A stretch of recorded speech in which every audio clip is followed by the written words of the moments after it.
ফিলিস্তিনিদের নিপীড়নের বিরুদ্ধে বিএনপির মানে বিএনপি এনসিপি অনেকেই আসলে সোচ্চার হয়েছেন, কিন্তু গতকাল পুরো বাংলাদেশই আসলে ওই যে স্টপ ওয়ার্ক স্টপ স্কুলের সাথে মিলে মজলুম ফিলিস্তিনিদের পক্ষে রাস্তায় নেমেছিল। কিন্তু বেশ কিছু জায়গায় যেমন ধরেন বাটা শোরুম, কেএফসি, ইউনিমার্টে হামলা হয়েছে, লুটপাট হয়েছে। কেউ কেউ বলছেন যে গত কয়েক মাসে তৌহিদি জনতার নামে, ছাত্র জনতার নামে যে মবতন্ত্র দেখা গেছে, আইন হাতে তুলে নেওয়ার যে প্রবণতা দেখা গেছে, মব জাস্টিস দেখা গেছে, তারই ধারাবাহিকতা বা তার দ্বারা প্রভাবিত গতকালের ভাঙচুর ও লুটপাট। আমি প্রথমে ডক্টর আমিন আপনার কথা শুনবো, কারণ কেউ কেউ আবার এটাও বলছেন দেশে যেহেতু একটা বিনিয়োগের আন্তর্জাতিক সভা সম্মেলন যেরকমভাবে বলি সেরকম হচ্ছে, সেই সময় বিনিয়োগকে নিরুৎসাহিত করার জন্য একটা চক্রান্ত বা ষড়যন্ত্র হতে পারে। কিন্তু আমাদের প্রশ্নের লক্ষ্য হচ্ছে যে আইন হাতে তুলে নেওয়া প্রথম দিকে আমাদের এটা নিশ্চয়ই পাটোয়ারি বলবেন যে প্রথম দিকে আমরা আসলে আইন হাতে তুলে নেওয়ার ক্ষেত্রে অনেক উৎসাহ দেখিয়েছি, সরকারের পক্ষ থেকেও দেখিয়েছি, নাসিরুদ্দিন পাটোয়ারিদের দলের পক্ষ থেকেও আমরা দেখেছি আইন হাতে তুলে নেওয়ার ব্যাপারে উৎসাহ। এইটা আসলে কেমন, মানে আপনি এটাকে আসলে কীভাবে দেখেন, এইটা থেকে আমরা আসলে কীভাবে মুক্তি হব? আমার সুলেখক ইশতিয়াকের একটা কথা খুব মনে পড়ে, তিনি আওয়ামী লীগের আমলে একবার বলেছিলেন যে আসেন আমরা সবাই সবাইরে ধরায় দিই। এই আসেন আমরা সবাই সবাইরে ধরায় দিই জায়গায় আমরা আসি কিনা, ডক্টর আমিন? দেখুন, এই বিচারহীনতা সংস্কৃতি তো আমরা কেউ চাই না। দেশে যে কোনো সচেতন সুনাগরিকই চান এই বিচারহীনতা সংস্কৃতির অবসান হোক, বাংলাদেশে আইনের অনুশাসন প্রতিষ্ঠা হোক। আমাদের ভারপ্রাপ্ত চেয়ারম্যান জনাব তারেক রহমান বলেছেন যে বিএনপি ইনশাল্লাহ যদি জনগণের ভোটে রাষ্ট্র পরিচালনায় আসে, আমাদের মৌলিক তিনটা ভিত্তি থাকবে: আইনের অনুশাসন, মানবাধিকার প্রতিষ্ঠা এবং বাক স্বাধীনতা প্রতিষ্ঠা। এবং আপনি যদি দেখেন এর ভিত্তি কিন্তু অনেক আগে থেকে শুরু হয়েছে। 5 তারিখে যখন শেখ হাসিনা পালিয়ে চলে গেল, আওয়ামী লীগের পতন হলো, 5 তারিখের পর 8 তারিখ সরকার গঠিত হলো। এই 3 দিন কিন্তু বাংলাদেশে কোনো সরকার ছিল না, থানা পুলিশ ছিল না, আইন আদালত ছিল না। আমরা বাংলাদেশের সবচেয়ে বড় রাজনৈতিক দল হিসেবে তখন থেকে কিন্তু এই বিচারহীনতা সংস্কৃতির বিরুদ্ধে রুখে দাঁড়িয়েছি।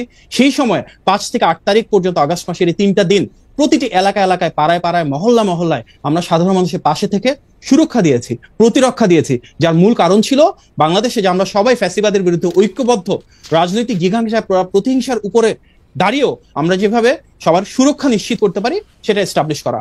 এর পাশাপাশি পূজার সময় কি হয়েছে, দেশি বিদেশি ষড়যন্ত্র ছিল, অনেক অপপ্রচার ছিল, অনেকগুলো পূজা মণ্ডপে হামলার সেখানে সম্ভাবনা ছিল। তখনই কিন্তু দেশের সবচাইতে বড় রাজনৈতিক দল হিসেবে আমরা আমাদের সর্বস্তরের নেতাকর্মীদেরকে মাঠে মোবিলাইজ করেছি।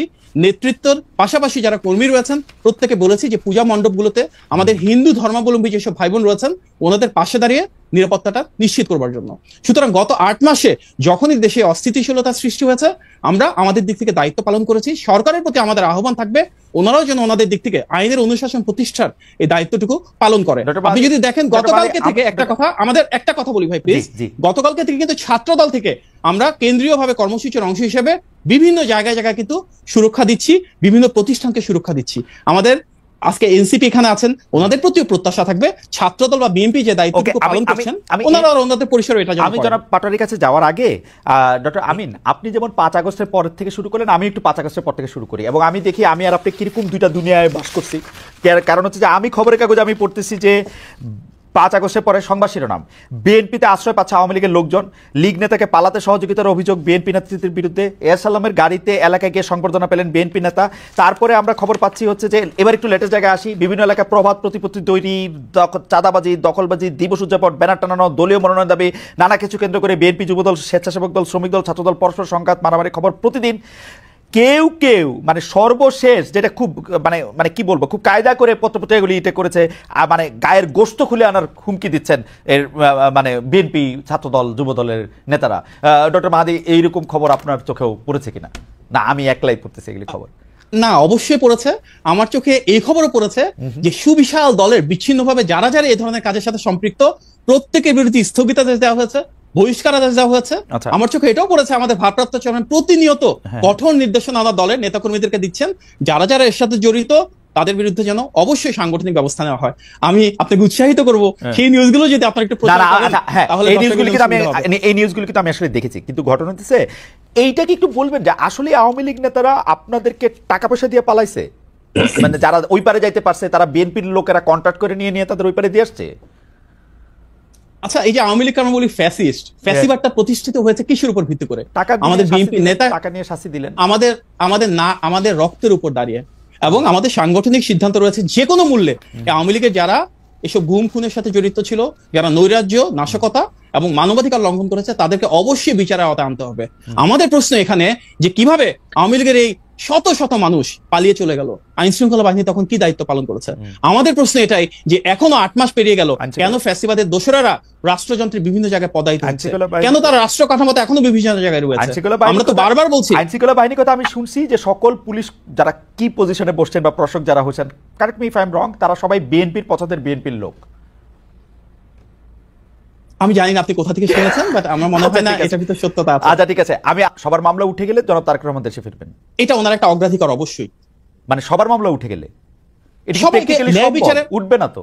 অবশ্যই ওনাকে তো সম্ভব, ন্যায় বিদেশ বিচারে থেকে প্রধানমন্ত্রিত্ব করতে হবে ভাই।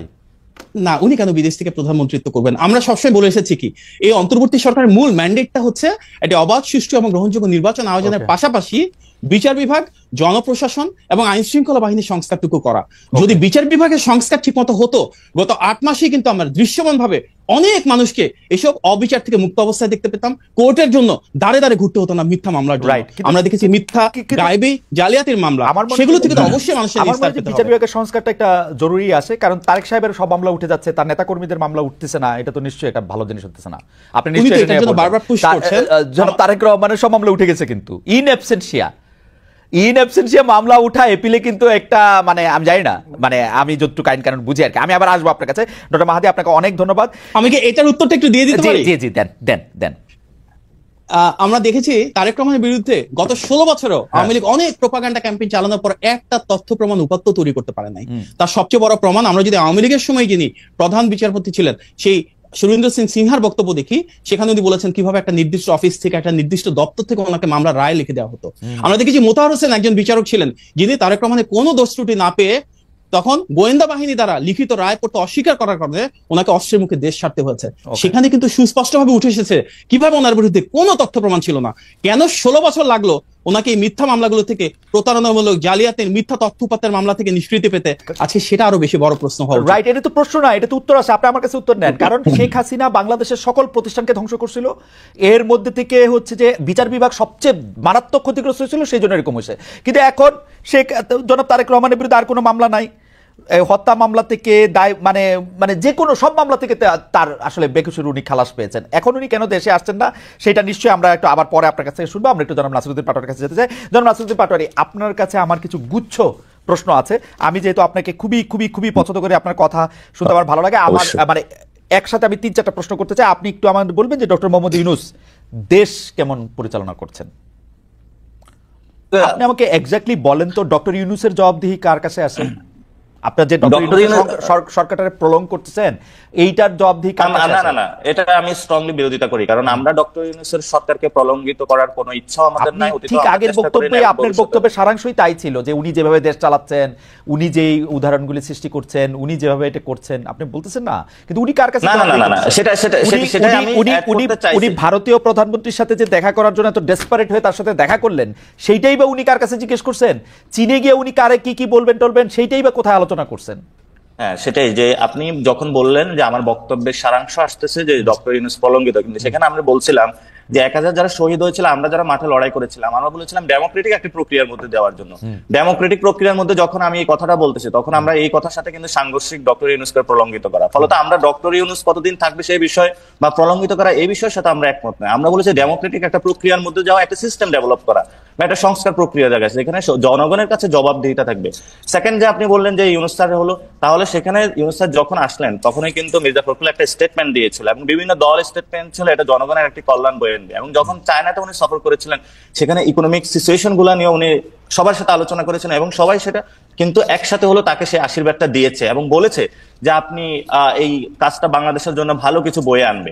এখন আমরা স্টেট লেভেলের যে জায়গায় ফ্যাক্ট বেসিসে আমাদের উপরে যদি কেউ নিপীড়ন চালিয়ে থাকে, সেখানে কিন্তু আমরা বিরোধিতা করি। দ্যাট ডাজন্ট মিন আমি কি ওয়ার্ল্ড স্টেজে থাকবো না, ওয়ার্ল্ড স্টেজে স্টেট পর্যায়ে কিন্তু সেই কথাগুলো থাকবে। এবং আপনি যখন আপনি যখন অ্যাকাউন্টেবিলিটির কথা বলতেছেন, তখন আমি বলতেছি যে ডক্টর ইউনূস সরকারের, মানে ব্যক্তি দিয়ে তো আমরা আসলে সরকারটা বিবেচনা করতে পারবো না। ডক্টর ইউনূস হইতে পারেন যে অনেক ভালো ডিপ্লোম্যাট, অনেক কিছু উনি বোঝেন, তো কিন্তু উনি কার কাছে জবাবদিহি করছেন বা এই ধরনের সরকারের পক্ষে কারো কাছে জবাবদিহি করা সম্ভব কিনা, আমি সেই জায়গাটা জানতে চাইতেছিলাম। না, এই ধরনের সরকারের কাছে যে জবাবদিহিতার জায়গাটা আপনি দেখেন, প্রথমত যেটা মাহাদি ভাইরা বলে থাকে যে একটি হলো জনগণের জায়গা থেকে জনগণ কিন্তু তাদের এক্সপ্রেস ভিউতে বিভিন্ন জায়গায় যায় না। এখন ধরেন ডক্টর ইউনূস একটি সিদ্ধান্ত নিচ্ছে যে ডিসেম্বরের মধ্যে উনি নির্বাচন দিবে, বা বিএনপি যে দলগুলোর সাথে বসতেছে, এখন আপনার এখানে কিন্তু আপনি একটা ভোটিং ব্যবস্থা চালু করে দিচ্ছেন, জনগণ কিন্তু এখানে তার মাধ্যমে সে রায়টা দিচ্ছে, অর্থাৎ সে যে ডক্টর ইউনূস যদি সিদ্ধান্ত নেয় ডিসেম্বরের মধ্যে নির্বাচন দিবে, তাহলে সে কিন্তু এখানে তার বিরুদ্ধে ভোট দিচ্ছে। ফলত এইভাবে অনেকগুলো ওয়েতে তারা কিন্তু তাদের ভিউজ গুলা তাদের এক্সপ্রেস করতেছে এবং তারা সেই জায়গাতে কিন্তু কাজ করতেছে। এখন আপনি কি চিন্তা করেন ডক্টর ইউনূস এমন যদি কালকে হলো দেশের স্বার্থ বিরোধী কোনো কাজ করে থাকে, জনগণ এখানে হলো মুখে আঙ্গুল চুষে বসে থাকবে? এটা থাকবে না কখনোই। ফলত আমরা এই জায়গাটায় বলি যে জনগণকে পাওয়ারফুল করা, যেখানে হলো একটি দলের যিনি প্রধান তার কাছে সকল, আপনি ভোট করলেন, ভোট নিয়ে আপনি ঘরের তালা বন্ধ করে ভিতরে এবার যা ইচ্ছা তা করতেছেন।